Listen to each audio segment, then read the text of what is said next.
ला गण्या भाऊ. अबे डेंग्या, भोसडीच्या फक्त मी तुझाच भाऊ हो, तिचा नाही. आता हे सप्पा सोडा आणि चांगला प्रचार करा माझा. लहान पोराच्या हाती झेंडे न बिल्ले देवा आणि खंब्यावर माझे बॅनर लावा. लोकांच्या घराच्या भिंतीवर शेणानं लिहून ठेवा का गण्याला मत द्या म्हणून. ठीक आहे गण्या भाऊ. आमदाच्या वर्षी गण्या भाऊला मत देवा आणि गण्या भाऊला आपल्या गावचा सरपंच म्हणून निवडा बे. मज्जाक नाही सांगत, छातीला माती लावून सांगतो, आपल्या गावाचा विकास होईल. हा लहान पोरगा कायचा विकास करेल गावाचा.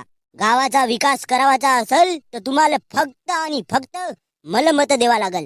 हो बापा बापा, अजवरीचा लगेच विकास केला ना गावाचा. काऊन बे गण्या, नाही गेलो का? असा एक तरी विकास सांग बरं गावाचा. अबे आपल्या गावी एक तरी डबल मजलीचा घर होता का बे? मी ना घरकुलाच्या पैशानं आपला घर डबल मजलीचा बांधलो. आता आपल्या गावाची शान वाढली. आता आपल्या गावाची शान वाढली. तू ना आपला घर मस्त डबल मजलीचा बांधलास आणि इकडे बाकीचे